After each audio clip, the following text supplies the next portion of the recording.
Welcome dear student. উচ্চ মাধ্যমিক third সেমিস্টারের সকল ছাত্রছাত্রীকে স্বাগত জানাই। তোমাদের থার্ড সেমিস্টারের ভূগোল বিষয়ের প্রথম ইউনিটের মহাসঞ্চরণ তত্ত্ব, এই তত্ত্বটি নিয়ে আজকের ভিডিওতে বিস্তারিত আলোচনা করব।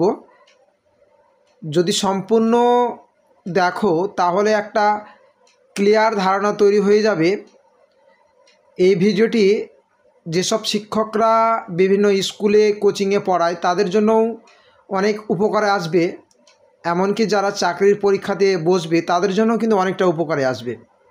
আলফ্রেড ওয়েগনার এই যে মহাসঞ্চরণ তত্ত্বটি দিয়েছে, এর বীজ কিন্তু বহুদিন আগে বপন হয়েছে। এজ অফ ডিসকভারি অর্থাৎ আবিষ্কারের যে যুগ শুরু হয়েছিল তখন থেকেই এই মহাসঞ্চরণ বীজ বপন হয়েছিল। এবং এই মহাসঞ্চরণ যে প্রেক্ষাপট সেটা নিয়ে যদি আলোচনা করি তাহলে তোমরা বুঝতে পারবে যে এই মহাসঞ্চরণের ধারণাটা কিভাবে এলো এবং কারা কারা বা কাদের কাদের তথ্য নিয়ে আলফ্রেড ওয়েগনার তার মহাসঞ্চরণ তত্ত্বটিকে সমৃদ্ধ করেছে। মহাসঞ্চরণ তত্ত্বের ক্ষেত্রে প্রথমে যার নামটি চলে আসবে তিনি হচ্ছে আব্রাহাম অর্টেলিয়াস। এই আব্রাহাম অর্টেলিয়াসই প্রথম ব্যক্তি যিনি আমেরিকা, ইউরোপ এবং এই আফ্রিকা মহাদেশের একসঙ্গে থাকার কথা বলেছিলেন।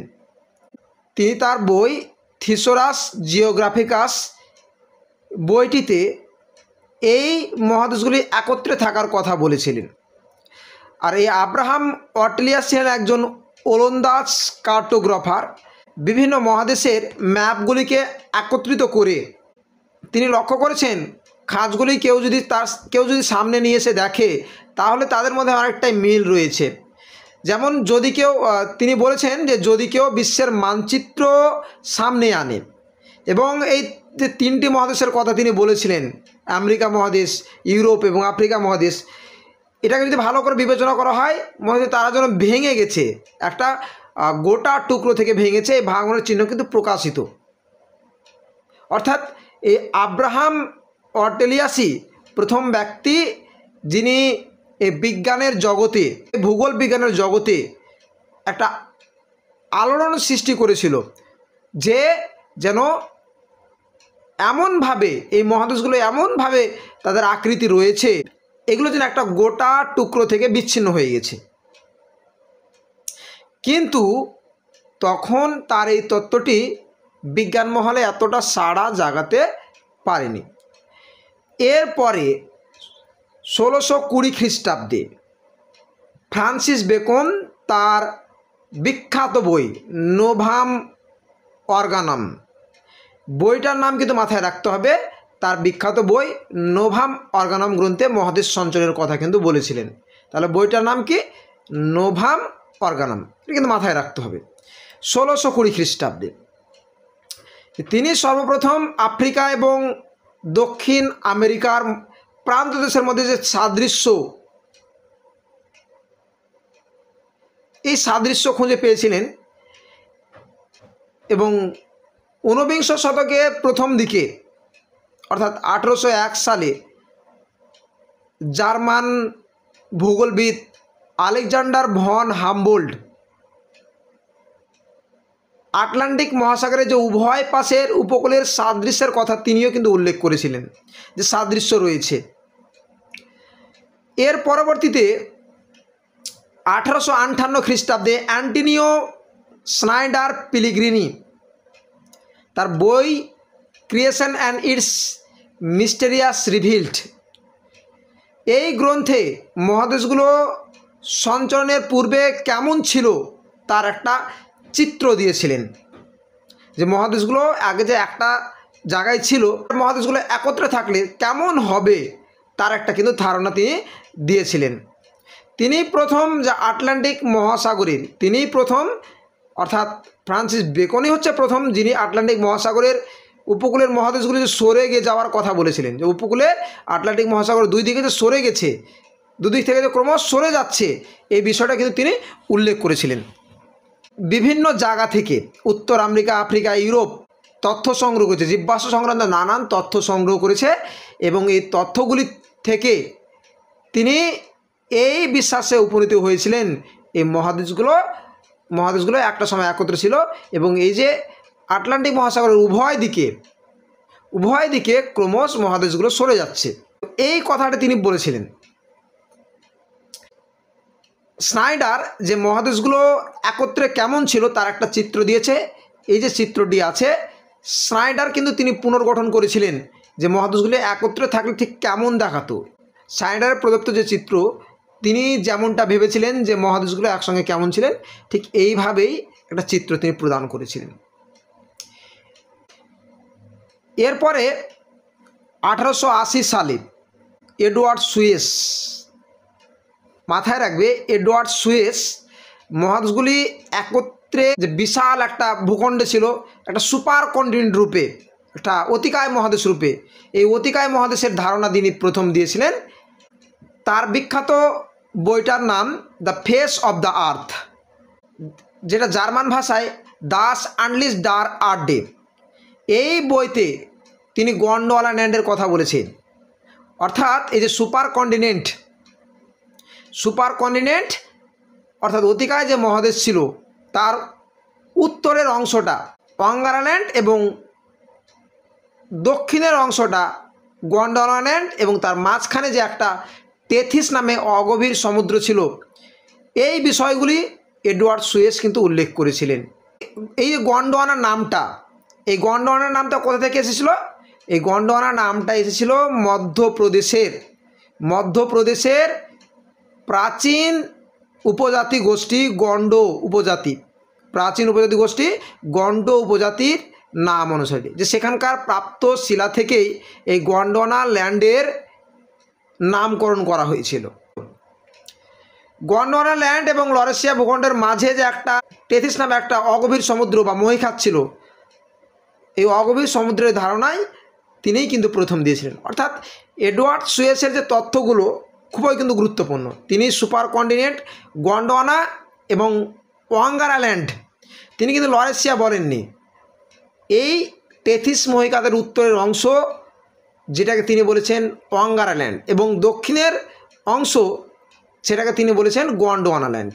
এরপরে 1880 সালে সুইডিশ ভূপদার্থবিদ, এটা মাথায় রাখতে হবে যে 1880 সালে সুইডিশ ভূপদার্থবিদ হেনরিক ওয়েটস্টেইন, তিনি যে সূর্যের মহাকর্ষের টানে মহাদেশগুলির পশ্চিম দিকে সরে যাওয়ার কথা বলেছেন। মহাদেশগুলি যে পশ্চিম দিকে সরে যাচ্ছে, এটা ওয়েগনার প্রথম বলেছে তা নয়, এর আগে বলেছেন কে? হেনরিক ওয়েটস্টেইন, যে মহাদেশগুলি যে সূর্যের মধ্যাকর্ষণে ক্রমশ পশ্চিম দিকে সরে যাচ্ছে, এই কথাটি প্রথম উল্লেখ করেছিলেন এই হেনরিক ওয়েটস্টেইন। সালটা হচ্ছে 1880। তো মাথায় রাখবে হেনরিক ওয়েটস্টেইন। এরপরে 1910 সালে আমেরিকান বিজ্ঞানী ফ্রাঙ্ক বার্টলেট টেইলর মহাদেশগুলির সঞ্চরণ সম্পর্কে একটা তিনি ধারণা দিয়েছিলেন। তিনি মহাদেশগুলির সঞ্চরণের ক্ষেত্রে জোয়ারি শক্তির কথা উল্লেখ করেন, যে মহাদেশগুলি যে সঞ্চারিত হয়েছে, যেমন চাঁদ এবং সূর্যের আকর্ষণে জোয়ার ভাটা হয়, একই রকমভাবে এই জোয়ারি বলের প্রভাবে মহাদেশগুলো যে সঞ্চারিত হয়েছে, অর্থাৎ তাদের স্থান পরিবর্তন হয়েছে, এই কথাটা কিন্তু উল্লেখ করেছিলেন ফ্রাঙ্ক বার্টলেট টেইলর 1910 সালে। ঠিক তার 2 বছর পরে 1912 সালে আলফ্রেড ওয়েগনার, যিনি ছিলেন একজন জার্মান অধ্যাপক, একজন আবহবিদ, তিনি 1912 সালে জার্মানির ফ্র্যাঙ্কফুর্টে একটি বক্তৃতা দিতে গিয়ে বিজ্ঞানীদের কাছে প্রথম মহাসঞ্চরণের কথা বলেছিল। সালটা মাথায় রাখবে 1912 সালে 6 জানুয়ারি জার্মানির ফ্র্যাঙ্কফুর্টে বক্তৃতাতে গিয়ে প্রথম মহাসঞ্চরণের বিষয়ে উল্লেখ করেছিলেন বা বক্তৃতা দিয়েছিলেন। ঠিক তার 3 বছর পরে 1915 খ্রিস্টাব্দে তার এই তত্ত্বটি পুস্তক আকারে প্রকাশিত হয়েছিল 1915 সালে, এটা কিন্তু মাথায় রাখতে হবে। এবং পুস্তকটি ছিল জার্মান ভাষায়, কি ডাই স্টেহাং ডার কন্টিনেন্টি আনুজিয়ান, এটা জার্মান ভাষায় লেখা বই। এই ভাষা যেহেতু সকলের কাছে বোধগম্য নয়, জার্মানি এবং আরও বেশ কিছু অঞ্চল ছাড়া সবার কাছে এই ভাষাটা বোধগম্য না হওয়ায় ওই সময়ে বিজ্ঞান মহলে তেমন একটা কিন্তু আলোড়ন ফেলতে পারেনি। এটাও মাথায় রাখবে, তার এই যে তত্ত্বটা 1915 সালে প্রকাশিত হয়েছিল, এর দ্বিতীয় সংস্করণ 1920 সালে এবং তার পরিমার্জিত রূপ প্রকাশিত হয় 1915 সালে। যে বইটা তিনি প্রকাশ করেছিলেন তার পরিমার্জন করে কিছুটা পরিবর্তন ঘটিয়ে 1922 সালে সেই তত্ত্বটি প্রকাশ করেন। এবং মাথায় রাখবে 1924 সালে বইটির ইংরেজি অনুবাদ করা হয়। ইংরেজিতে নাম কি হয়, the origin of the continents and Ocean, এটা কিন্তু মাথায় রাখবে। তাহলে আলফ্রেড ওয়েগনারের জার্মান ভাষায় লেখা বই die স্টেহাং der continent and Ocean, এই বইটি কবে প্রথম ইংরেজি ভাষায় অনুবাদ করা হয়েছিল সালটা মনে রাখবে 1924 সালে। কি নামে প্রকাশিত হয়েছিল, the origin of the continent and Ocean. এরপরে ওয়েগনারের উদ্দেশ্য কী ছিল? আচ্ছা, ওয়েগনারের যে এই যে স্থলচ্যুতি বা স্থানচ্যুতি যে তত্ত্বটা তিনি দিয়েছিলেন ভূতাত্ত্বিক, জলবায়ুবিদ এবং জীবাশ্মবিদ এবং ভূগোলবিদ এবং অন্যান্য বিজ্ঞানীদের গবেষণার উপর ভিত্তি করে।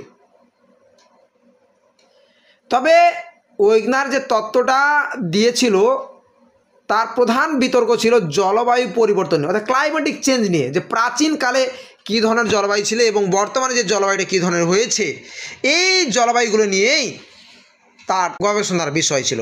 অর্থাৎ পুরা জলবায়ু, প্রাচীনকালের জলবায়ু এবং যে জলবায়ুর যে পরিবর্তন হয়েছে, এইগুলিই ছিল তার গবেষণার বিষয়। পৃথিবীর বিভিন্ন স্থানে এতটা জলবায়ু পরিবর্তন, এই ব্যাপক পরিবর্তন কীভাবে হয়েছিল, এই পরিবর্তনের ব্যাখ্যার প্রয়োজনীয়তা থেকেই ওয়েগনারের এই মহাসঞ্চরণ তত্ত্বটির কিন্তু উৎপত্তি হয়েছে। পৃথিবীতে জলবায়ুগত এই পরিবর্তন দুইটি ভাবে ব্যাখ্যা করা যেতে পারে। প্রথমত, যদি মহাদেশগুলি যদি একই জায়গায় থাকে, মহাদেশগুলো যদি একই জায়গায় থাকতো, তাহলে ভূতাত্ত্বিক ইতিহাসে জলবায়ু অঞ্চল এক স্থান থেকে অন্য স্থানে স্থানান্তরিত হতো।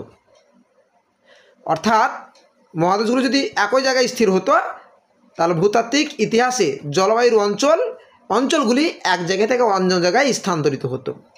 ফলে কোনো নির্দিষ্ট অঞ্চলে সময়ে সময়ে বিভিন্ন জলবায়ু পরিস্থিতির মুখোমুখি হতো। অর্থাৎ যদি কোনো ভূখণ্ড স্থির থাকতো তাহলে জলবায়ুগুলো পরিবর্তন হতো এবং কোনো একটি স্থান বিভিন্ন সময় বিভিন্ন জলবায়ুর সম্মুখীন হতো। হয় এইভাবে একটা ব্যাখ্যা করা যেতে পারে, অথবা এটাকে এইভাবে ব্যাখ্যা করা যেতে পারে যে যদি জলবায়ু অঞ্চল স্থির থাকতো তবে মহাদেশগুলোর স্থান পরিবর্তন ঘটতে পারত বা ঘটেছিল, মহাদেশগুলোর স্থানচ্যুত হয়ে এক জায়গায় থেকে অন্য জায়গায় সরে যেতে পারত। অর্থাৎ এই দুইভাবে একটা এই যে জলবায়ু পরিবর্তনগুলিকে ব্যাখ্যা করা যেতে পারে। কেন হয়েছে জলবায়ু পরিবর্তন, এই দুইভাবে কিন্তু ব্যাখ্যা করা যেতে পারে।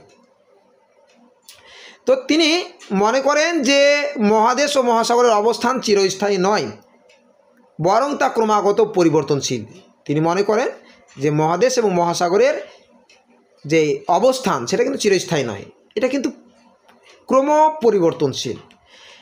তাই ওয়েগনার তিনি তার দ্বিতীয় ব্যাখ্যাটিকেই, অর্থাৎ প্রথম যে ব্যাখ্যা যে ভূখণ্ডগুলো স্থির জলবায়ু পরিবর্তন, এটাকে তিনি বাদ দিয়ে দ্বিতীয় যে ব্যাখ্যা যে জলবায়ুগুলো স্থির ছিল কিন্তু ভূখণ্ডগুলো তাদের স্থান পরিবর্তন করেছে, এটাই তিনি ধরে নিয়েছেন এবং তার গবেষণা কিন্তু চলতে থাকে। আলফ্রেড ওয়েগনার মহাসঞ্চরণ মতবাদে কতগুলো বিষয় বা অনুমান উল্লেখ করেছেন, যেমন স্তর বিন্যাস। ওয়েগনার মনে করেন যে পৃথিবীর অভ্যন্তরভাগ প্রধান তিনটি স্তরে বিভক্ত: শিয়াল, সীমা এবং নিপে। উপর স্তর শিয়াল, তার নিচের স্তর অর্থাৎ মধ্যবর্তী স্তর সীমা এবং নিচের স্তর নিপে। এরপরে ভাসমান মহাদেশ সম্পর্কে তিনি কি বলেছেন, যে পৃথিবীর এই মহাদেশগুলি হালকা শিয়াল স্তর, মহাদেশগুলি হালকা শিয়াল স্তর ও মহাসাগরের ঊর্ধ্বাংশ সীমা স্তর দ্বারা গঠিত। পৃথিবীর মহাদেশগুলি হালকা শিয়াল বা সায়াল স্তর ও মহাসাগরের ঊর্ধ্বাংশ সীমা স্তর দ্বারা গঠিত এবং মহাদেশগুলি সীমা স্তরের উপর ভাসমান অবস্থায় রয়েছে।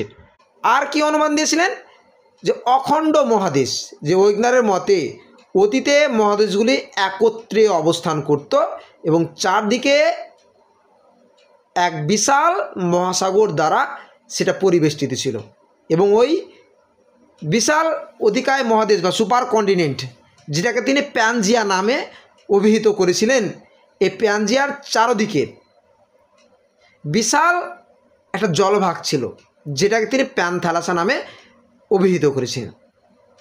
তাহলে প্যানজিয়া, প্যান মানে সমগ্র, জিয়া শব্দের অর্থ ভূখণ্ড, আর প্যানথালাসা, প্যান মানে সমগ্র, থ্যালাসা শব্দের অর্থ সমুদ্র।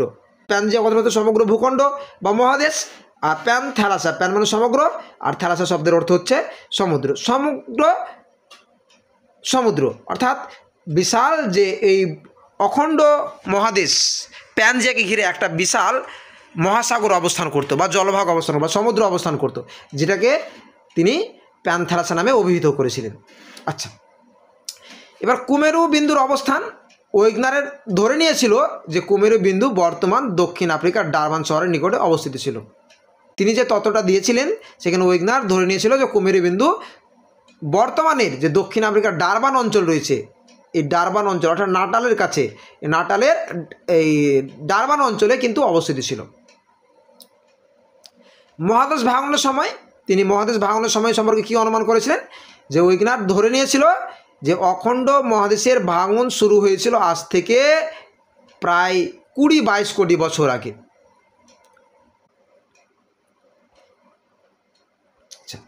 এবার তার মতবাদটা কী ছিল, যে ওয়েগনারের মতে প্যালিওজয়িক যুগের প্রায় শেষ ভাগে কার্বনিফেরাস উপযুগ প্রায় 34 কোটি বছর পূর্বে, অর্থাৎ কার্বনিফেরাস উপযুগ বলতে কি, প্যালিওজয়িক যুগ অর্থাৎ কার্বনিফেরাস উপযুগে প্রায় 34 কোটি বছর আগে পর্যন্ত এই সমস্ত মহাদেশ, বর্তমানে যতগুলো মহাদেশ রয়েছে সমস্ত মহাদেশ এক অখণ্ড ভূভাগ রূপে অবস্থান করত। ওয়েগনার এই ভূভাগের নাম দিয়েছিলেন প্যানজিয়া। প্যান মানে সমগ্র, জিয়া শব্দের অর্থ ভূখণ্ড, তো প্যানজিয়া কথার অর্থ সমগ্র ভূখণ্ড এবং এই প্যানজিয়াকে ঘিরে অবস্থান করত এক বৃহৎ জলভাগ, যেটাকে তিনি নাম দিয়েছিলেন প্যানথালাসা। এই প্যান শব্দের অর্থ সমগ্র, থ্যালাসা শব্দের অর্থ সি বা সমুদ্র, সমগ্র সমুদ্র অর্থাৎ বিশাল ভূখণ্ড প্যানজিয়াকে ঘিরে, এই বিশাল ভূখণ্ড প্যানজিয়াকে ঘিরে যে বিশাল জলভাগ অবস্থান করত সেটাকে তিনি প্যানথালাসা নামে অভিহিত করেন। আচ্ছা, এরপরে মধ্যভাগ দিয়ে বিস্তৃত ছিল টেথিস নামে এক অগভীর সমুদ্র, যেটা এডওয়ার্ড সুয়েস উল্লেখ করেছিলেন। তিনি উল্লেখ করেছেন যে এই টেথিসের দক্ষিণ ভাগ, যেটাকে গন্ডোয়ানা ল্যান্ড বলে অভিহিত করেছিলেন, এই গন্ডোয়ানা ল্যান্ড দক্ষিণ আমেরিকা, আফ্রিকা, আরব সহ ভারতীয় উপমহাদেশ, আন্টার্কটিকা, অস্ট্রেলিয়া, এইগুলি ছিল গন্ডোয়ানা ল্যান্ডের অন্তর্গত। এবং টেথিসের উত্তর দিকে উত্তর আমেরিকা, ইউরোপ, এশিয়ার দক্ষিণাংশ বাদে সমগ্র এশিয়াই ছিল এই লরেশিয়া তথা অঙ্গারাল্যান্ডের অন্তর্গত। ওয়েগনারের মধ্যে প্যানজিয়ার ভাঙতে শুরু করে মেসোজয়িক যুগে অর্থাৎ ত্রিয়াসিক উপযুগে, আজ থেকে 20 থেকে 22 কোটি বছর আগে এই প্যানজিয়া কিন্তু ভাঙতে শুরু করেছিল। এটা কিন্তু খুব গুরুত্বপূর্ণ পয়েন্ট, এটা কিন্তু মাথায় রাখতে হবে যে প্যানজিয়ার ভাঙন শুরু হয়েছিল মেসোজয়িক যুগে এবং প্যানজিয়া একত্রিত ছিল শেষ আজ থেকে প্রায় 34 কোটি বছর আগে, সেটা হচ্ছে কার্বনিফেরাস উপযুগে। আর মেসোজয়িক যুগের ত্রিয়াসিক উপযুগ আজ থেকে 22 কোটি বছর আগে, 20 থেকে 22 কোটি বছর আগে। মূল ভাঙনটি প্রথম শুরু হয়েছিল প্যানজিয়ার দক্ষিণ অংশতে। তার মতে যে মূল ভাঙনটা শুরু হয়েছিল প্যানজিয়ার দক্ষিণ অংশ থেকে প্যানজিয়ার দক্ষিণ অংশে প্রথমে মূল ভাঙনটা শুরু হয়েছিল। অন্যদিকে প্যানজিয়ার উত্তর দিকের অংশটির মূল সঞ্চালন শুরু হয়েছিল টার্সিয়ার যুগে। তাহলে তিনি মেসোজোয়িক যুগে প্যানজিয়ার দক্ষিণ অংশের ভাঙন শুরু হলেও প্যানজিয়ার উত্তর অংশের যে ভাঙন সেটা শুরু হয়েছিল টার্সিয়ারি যুগে। এরপর আজ থেকে প্রায় 13.5 কোটি বছর আগে জুরাসিক উপযুগে গন্ডওয়ানাল্যান্ড ক্রমে দক্ষিণ আমেরিকা, আফ্রিকা, উপদ্বীপীয় ভারতবর্ষ, অস্ট্রেলিয়া ও আন্টার্কটিকা মহাদেশে বিভক্ত হয়।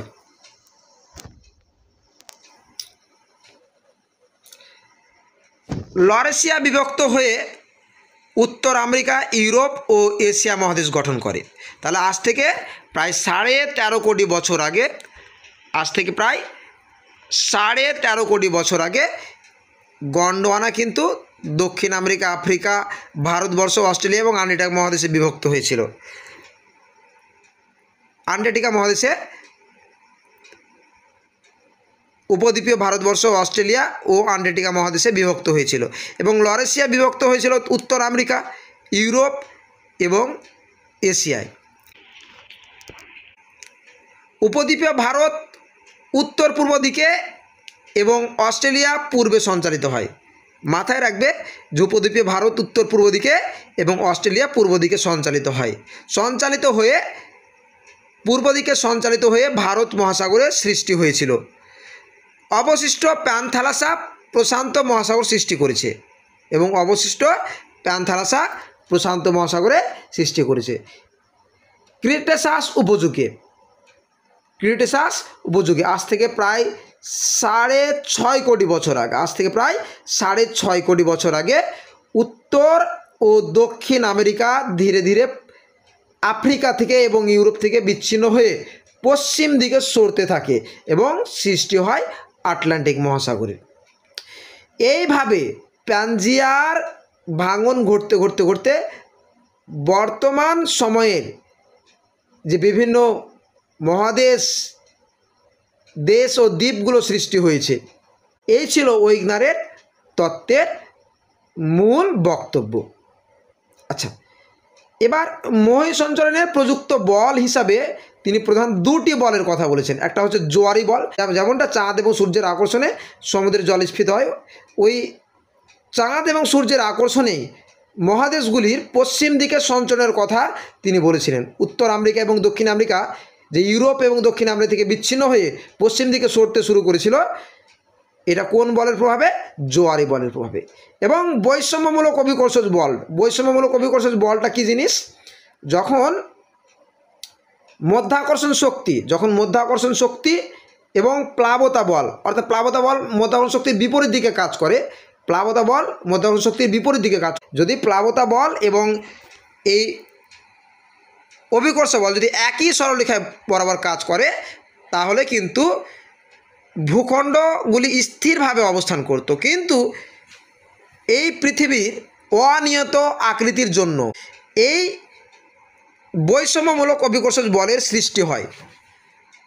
এই বৈষম্যমূলক অভিকর্ষজ বল 45 ডিগ্রি দক্ষিণ অক্ষরেখায় কিন্তু সর্বাধিক, এবং এই বৈষম্যমূলক অভিকর্ষজ বলের প্রভাবে মহাদেশগুলি নিরক্ষরেখার দিকে সঞ্চারণ ঘটেছিল।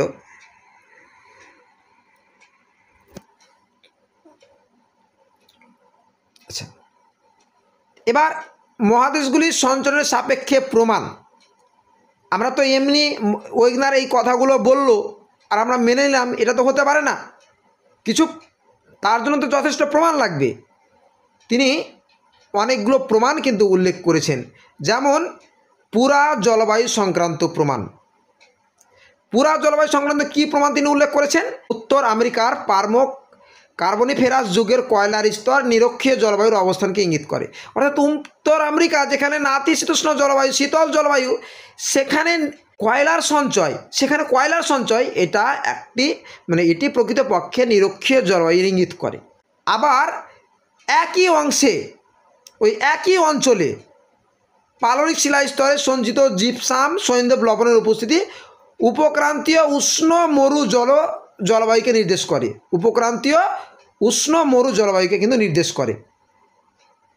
তাহলে একই অঞ্চলে এতবার জলবায়ুর ভূগোল বদল, এটা কি করে সম্ভব? যদি মহাদেশগুলি যদি সঞ্চালন হয় তাহলে এতটা পরিবর্তন সম্ভব। আচ্ছা, এবার ইউরোপ এবং সাইবেরিয়ার যে সমস্ত অঞ্চলে কয়লার সঞ্চয় লক্ষ্য করা যায়, ইউরোপ এবং সাইবেরিয়ার যেসব অঞ্চলে কয়লার সঞ্চয় লক্ষ্য করা যায় সেগুলি বর্তমানে নাতিশীতোষ্ণ অঞ্চলে অবস্থিত। তাহলে এগুলো কি প্রমাণ দেয়? এগুলো তো প্রমাণ দেয় যে মহাদেশগুলো তার মানে কি, যা আগে একটা সময় নিরক্ষীয় অঞ্চলে অবস্থান করতো সেটা ক্রমশ সরে গেছে, ফলে সেখানে কিন্তু কয়লার সঞ্চয় লক্ষ্য করা যাচ্ছে। আচ্ছা, আর কি, যে দক্ষিণ আফ্রিকা, দক্ষিণ আমেরিকা, দক্ষিণ ভারত, দক্ষিণ অস্ট্রেলিয়া ও আন্টার্কটিকা মহাদেশে 30 কোটি বছর পূর্বে এই হিমবাহের সঞ্চয় লক্ষ্য করা যায়। যে স্থানগুলোতে হিমবাহের কোনো অস্তিত্বই থাকার কথা না, সেই অঞ্চলতে হিমবাহের অবক্ষেপের সঞ্চয়, এর থেকে তো প্রমাণ পাওয়া যায় যে এই অংশগুলো একসময় মেরু অঞ্চলে অবস্থান করত বলেই এরূপ সম্ভব। এটা একটা প্রমাণ। তো এই প্রমাণগুলি হলো পুরা জলবায়ু সংক্রান্ত প্রমাণ। আর কিসের প্রমাণ ছিল? প্রত্নজীবীয় প্রমাণ, অর্থাৎ পুরাকালীন যে উদ্ভিদ প্রাণী তাদের জীবাশ্মের প্রমাণ, যেমন গ্লসোপ্টেরিস, এটা ফান জাতীয় উদ্ভিদ, এটা কিন্তু মাথায় রাখতে হবে। তাহলে গ্লসোপ্টেরিস কী ছিল? ফান জাতীয় উদ্ভিদ। যে এদের জীবাশ্ম পাওয়া যায় গন্ডোয়ানাল্যান্ডে, মানে সমগ্র গন্ডোয়ানাল্যান্ডে, দক্ষিণ আমেরিকা, দক্ষিণ আফ্রিকা, উপদ্বীপীয় ভারতবর্ষ, অস্ট্রেলিয়ায় কার্বনিফেরাস থেকে পার্মিয়ান এবং কার্বনিফেরাস উপযুগের এই উদ্ভিদের জীবাশ্ম পাওয়া যায়। তাহলে কোন সময়ে? কার্বনিফেরাস উপযুগ, পার্মিয়ান এবং কার্বনিফেরাসের যে মধ্যবর্তী সময়, সেটা হচ্ছে কার্বনিফেরাস উপযুগের এই জীবগুলির জীবাশ্ম পাওয়া যায়। আচ্ছা, এই উদ্ভিদগুলো এতগুলো সমুদ্র তো টপকে যেতে পারে না, এর থেকে কি প্রমাণ হয়? এর থেকে তো প্রমাণ হয় এই মহাদেশগুলো একসঙ্গে একত্রে অবস্থান করত। এই মহাদেশগুলো সঞ্চারিত হয়েছে বলে এই মহাদেশগুলি এত দূরে থেকেও এদের মধ্যে এই জীবাশ্মগুলি অবস্থান করেছে। আচ্ছা, তো এই যে প্রমাণগুলো একটা ছক আকারে আমি দিয়ে দিয়েছি, এই ছকটাকে কিন্তু মাথায় রাখতে হবে। ঠিক এই ধরনের ছক থেকেই প্রশ্ন হওয়ার সম্ভাবনা কিন্তু রয়েছে। যেমন মেসোসরাস এবং লিস্টোসরাস, এরা হচ্ছে ছোট কুমির জাতীয় প্রাণী। কোথায় কোথায় পাওয়া গেছে এদের জীবাশ্ম? ব্রাজিল, আর্জেন্টিনা, দক্ষিণ আফ্রিকা। এটা কিন্তু মাথায় রাখতে হবে। এই যে জীবাশ্মটা দেখা যাচ্ছে, এটা হচ্ছে লিস্টোসরাস নামক কুমির জাতীয় প্রাণীর জীবাশ্ম, ডান দিকে যে ছবিটা রয়েছে। আর এটা একটা এআই ফটো, বাম দিকে যেটা রয়েছে এআই ফটো, একটা কাল্পনিক এআই ফটো, যে ঠিক কেমনটা হতে পারে ওই প্রাণীগুলো। তো তার জীবাশ্ম ডান দিকে রয়েছে, ডান দিকে যে আমরা দেখতে পাচ্ছি মাঝখানে ঠিক যে মধ্যভাগটাই যদি আমরা লক্ষ্য করি, যেই অংশটা এই দিকে রয়েছে দুটো পা ঠিক এইভাবে তারা চাপা পড়ে জীবাশ্মে পরিণত হয়েছে। এরপরে এই যে ছবিটা দেখা যাচ্ছে, এটা হচ্ছে মেসোসরাস নামক সরীসৃপের, ওই কুমির জাতীয় প্রাণীর এটা জীবাশ্ম। এটা একটু আয়তনে একটু লম্বা, মাথার একটু লম্বা প্রকৃতির, এটাও কুমির জাতীয় প্রাণীর জীবাশ্ম। মার্পোসিয়াল ওপোসাম নামক ক্যাঙ্গারো জাতীয় প্রাণীর জীবাশ্ম কোথায় পাওয়া গেছে? অস্ট্রেলিয়া এবং দক্ষিণ আমেরিকায় এর জীবাশ্ম পাওয়া গেছে। বর্তমানেও দক্ষিণ আমেরিকার চিলিতে এবং অস্ট্রেলিয়াতে ক্যাঙ্গারু পাওয়া যায়, সর্বাধিক পরিমাণে অস্ট্রেলিয়াতে পাওয়া যায়, কিন্তু কিছু পরিমাণে ক্যাঙ্গারু বর্তমানেও কিন্তু জীবন্ত ক্যাঙ্গারু রয়েছে কোথায়? চিলিতে। এর থেকে কি প্রমাণ পাওয়া যায়? এই জীবগুলো তো এত বড় সমুদ্র পার হয়ে যায়নি, এগুলো একসঙ্গে মহাদেশগুলো ছিল বলেই এদের জীবাশ্মও বর্তমানে কিন্তু বিভিন্ন এই মহাদেশগুলোতে পাওয়া যাচ্ছে। গঙ্গোপটেরিস তো বললাম, এটা ফান জাতীয় উদ্ভিদ, এটা কোথায়? সমগ্র গন্ডোয়ানাল্যান্ডে কিন্তু পাওয়া গেছে। আর কি, এই যে জীবাশ্মটা দেখা যাচ্ছে, এটা হচ্ছে ফান জাতীয় উদ্ভিদ। এটা গ্লসোপ্টেরিস এর জীবাশ্ম। ডান দিকে যে ছবিটা দেখা যাচ্ছে, যে পাতাগুলোর জীবাশ্ম দেখা যাচ্ছে, এটা কিন্তু ফার্ন জাতীয় উদ্ভিদ, গঙ্গাম ফার্ন জাতীয় উদ্ভিদ গ্লসোপ্টেরিস এর জীবাশ্ম। এবং বাম দিকে এর একটা কাল্পনিক চিত্র রয়েছে যে কেমন ঠিক উদ্ভিদটা দেখতে ছিল, না কাল্পনিক ফটো বাম দিকে রয়েছে। এ হচ্ছে গ্লসোপ্টেরিস নামক ফার্ন জাতীয় উদ্ভিদের জীবাশ্ম। এই যে জীবাশ্মগুলো বললাম, এই যে জীবাশ্মগুলো আলোচনা করলাম, কোথায় কোথায় পাওয়া গেছে তা একটা চিত্রের মাধ্যমে কিন্তু এখানে দেখানো হয়েছে। এরপরে ভূতাত্ত্বিক প্রমাণসমূহ। ভূতাত্ত্বিক প্রমাণ যেমন ক্যালেডোনিয়ান ও হার্সিয়ান ভাঁজের অবস্থানে যদি কথা বলা হয়, যে মার্কিন যুক্তরাষ্ট্রের উত্তর পূর্ব দিকে যে অ্যাপালেসিয়ান পার্বত্য অঞ্চলের হার্সেনিয়ান যুগের ভাঁজ পুরনো ক্যালেডোনিয়ান যুগের ভাঁজকে ছেদ করেছে। অর্থাৎ দুটো ভাঁজ, তার মানে বিভিন্ন একই সময় সৃষ্টি হতে পারে না, আলাদা আলাদা সময় সৃষ্টি হয়েছে। আবার যদি দেখা যায় পুনরায় ওই দুই যুগের ভাঁজ গঠিত পর্বতমালা আটলান্টিক মহাসাগরের অপর প্রান্তে ইউরোপে মহাদেশের উত্তর পশ্চিম ও পশ্চিম অংশে বিস্তৃত রয়েছে, উত্তর পশ্চিম ও পশ্চিম অংশে বিস্তৃত রয়েছে। এর থেকে কি প্রমাণ পাওয়া যায়? এর থেকে এই সিদ্ধান্ত উপনীত হওয়া যায় যে একসময় ইউরোপ এবং এই উত্তর আমেরিকা একসময় একই সঙ্গে অবস্থান করত, অর্থাৎ এটা একত্রে অবস্থান করত, এটা প্রমাণ পাওয়া যায়। আর কি রয়েছে, যে আর্কিয়ান যুগের ক্রেটন ও প্যালিওজয়িক যুগের পর্বতমালার মধ্যে যে একটা সাদৃশ্য রয়েছে। ক্রেটন কি? প্রাচীন ভূখণ্ড। এই দক্ষিণ আমেরিকার আর্কিয়ান যুগের ক্রেটন এবং প্যালিওজয়িক যুগের পর্বতমালার সঙ্গে যে আফ্রিকার ক্রেটন পর্বতমালার একটা অদ্ভুত মিল রয়েছে। তো এই দুই মহাদেশকে একসঙ্গে যদি জুড়লে উভয় মহাদেশের ক্রেটন এবং পর্বতমালাগুলি পরস্পর জুড়ে যায়। যেমন দক্ষিণ আফ্রিকার অন্তরীপ অঞ্চলে পর্বতমালার সঙ্গে আর্জেন্টিনার পর্বতমালার গঠনের মিল রয়েছে। আর কি মিল? যে আফ্রিকার পশ্চিম উপকূল সংলগ্ন নিচ শিলা গঠিত মালভূমির সঙ্গে দক্ষিণ আমেরিকার নিচ শিলা গঠিত ব্রাজিল মালভূমির যথেষ্ট মিল খুঁজে পাওয়া। দক্ষিণ আফ্রিকার কারু পর্বতমালার সঙ্গে ব্রাজিলের সান্টা ক্যাটেরিনা পর্বতের যথেষ্ট সাদৃশ্য রয়েছে। আচ্ছা, এরপরে কি প্রমাণ? এরপরে সবচেয়ে বড় একটা প্রমাণ, যেটা জিগস ফিট। এই ছবিটা যদি দেখা যায়, এই ডান দিকে যে ছবিটা দেখা যায়, যে দক্ষিণ আমেরিকা এবং আফ্রিকা যেন একটা ভাঙা টালিকে যেমন জোর লাগায় তেমন যেন জোর লাগার মতো অবস্থায় রয়েছে। যে এই যে খাঁজে খাঁজে মিলে যাচ্ছে, এই ঘটনাগুলো হয় কি জিগস ফিট। অর্থাৎ কোনো একটা পুরনো টালিকে বা কোনো ভাঙা বস্তুকে যদি আমরা খাঁজে খাঁজে জোর লাগাই, আবার কিন্তু ওই খাঁজে খাঁজে জোর লেগে যাওয়ার সম্ভাবনা থাকে। এটাকেই বলা হয় জিগস ফিট। তো ওয়েগনার দেখিয়েছেন প্রমাণ হিসাবে যে দক্ষিণ আমেরিকা এবং আফ্রিকা এই আটলান্টিক মহাসাগরের উভয় দিকে, এই দুই মহাদেশের আটলান্টিক মহাসাগরের উভয় দিকে এই দুই মহাদেশের উপকূলের এমন মিল রয়েছে, যদি এদের খাঁজে খাঁজে মেল করানো যায় তো যেন খাপে খাপে মিলে যাবে।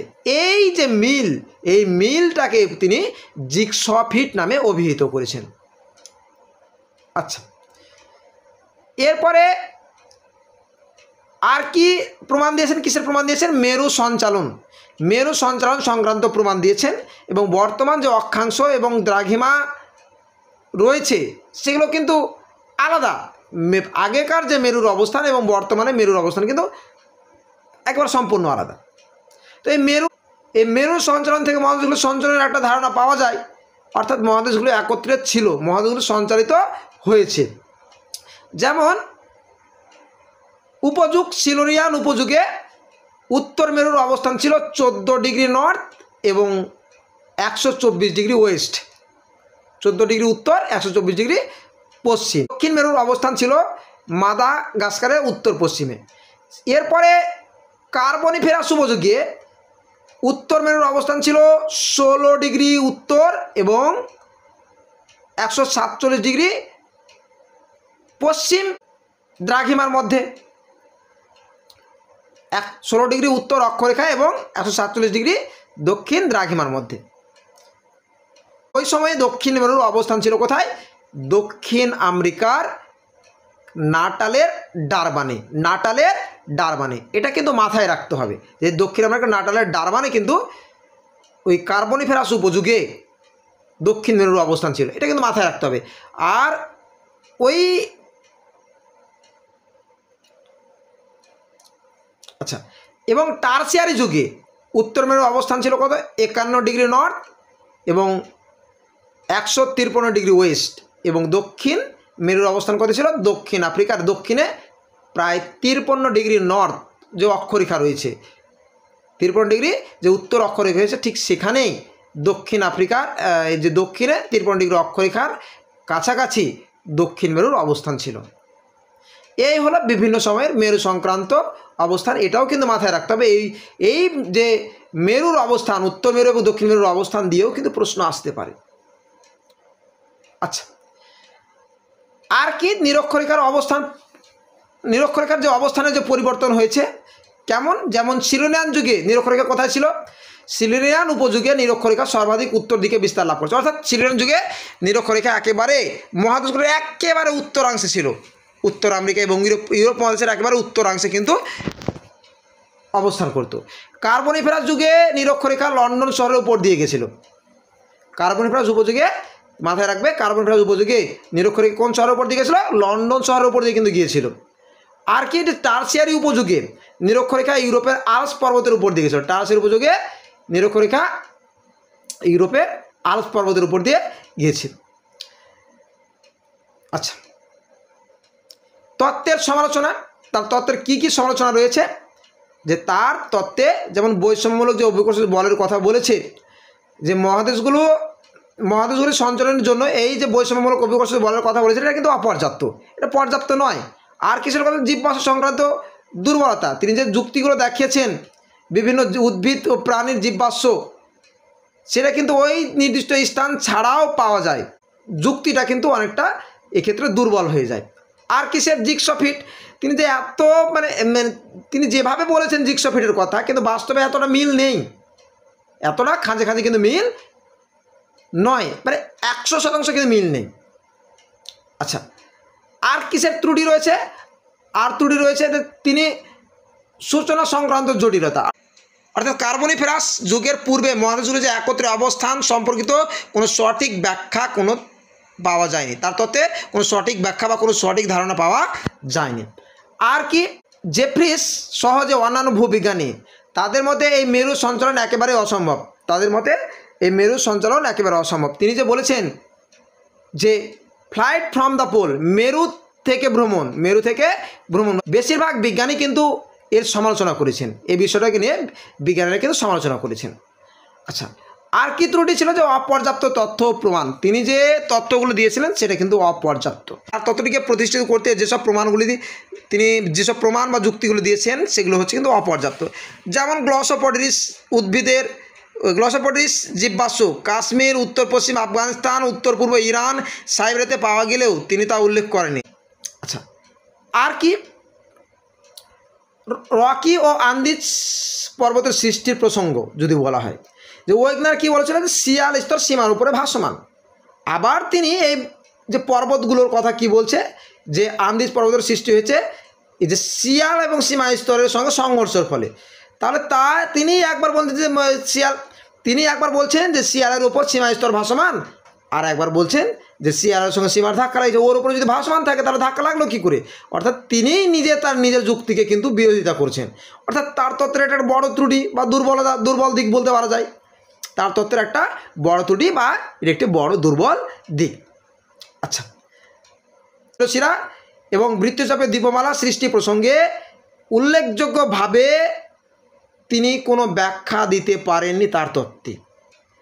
আচ্ছা, আর কি? জোয়ারি বল সংক্রান্ত, এটা খুব বড় একটা দুর্বল দিক। জোয়ারি বল, যে তিনি যে জোয়ারি বলের কথা উল্লেখ করেছেন, যে জোয়ারি বলের প্রভাবে মহাদেশগুলির পশ্চিম দিকে সরণ ঘটেছে, কিন্তু হ্যারল্ড জেফ্রিসের মতে যদি জোয়ারি বল যদি কার্যকর হতো, তাহলে পৃথিবীর আবর্তন বেগ কিন্তু থেমে যেত। অর্থাৎ মহাদেশগুলির সঞ্চালনের জন্য তার থেকে 1000 গুণ বেশি শক্তি প্রয়োজন।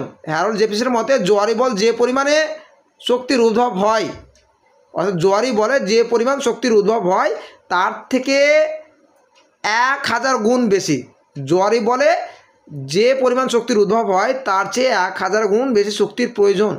এই জোয়ারি বল যদি কার্যকর হতো তাহলে পৃথিবীর আবর্তন গতি কিন্তু থেমে যেত। তার তত্ত্বের কি তাহলে গুরুত্ব কী আছে? তার তত্ত্বটা হাজার সমালোচনা থাকা সত্ত্বেও বহু গুরুত্বপূর্ণ তথ্য, বহু ব্যাখ্যা কিন্তু তার তত্ত্বে পাওয়া যায়। যেমন নবীন ভঙ্গিল পর্বতগুলো গঠনের ব্যাখ্যা দিতে সম্ভব। ওয়েগনারের এই মহাসঞ্চরণ তত্ত্ব নবীন ভঙ্গিল পর্বতগুলোর গঠনের ব্যাখ্যা দিতে সক্ষম। আর কি মহাসঞ্চরণ মতবাদে মহাদেশ এবং মহাসাগরগুলোর উৎপত্তির একটা ধারণা পাওয়া যায়। এছাড়াও এই মতবাদটিতে প্রাচীন যুগের উদ্ভিদের এবং প্রাণীদের বন্টনের উপর আলোকপাত করেছিলেন। ওয়েগনার তার এই তত্ত্বটিতে প্রাচীন যুগের উদ্ভিদ এবং প্রাণীদের বন্টন সম্পর্কে একটা আলোকপাত করেছেন। আর কি যে এই তত্ত্বের উপর ভিত্তি করে পরবর্তীতে পাত সংস্থান তত্ত্ব এবং সমুদ্রবক্ষের বিস্তার, এই তত্ত্বগুলি কিন্তু প্রসার লাভ করেছে।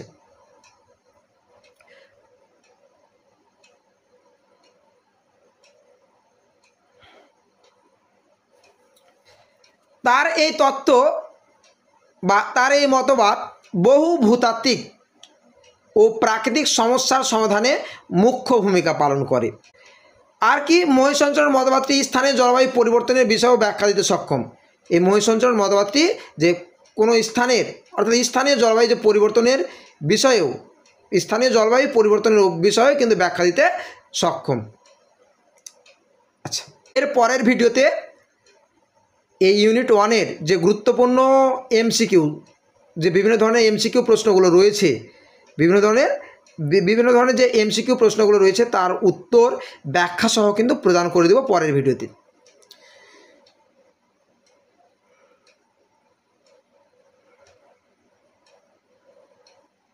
সাইনোথাস নামক সরীসৃপের জীবাশ্ম কোথায় পাওয়া গেছে?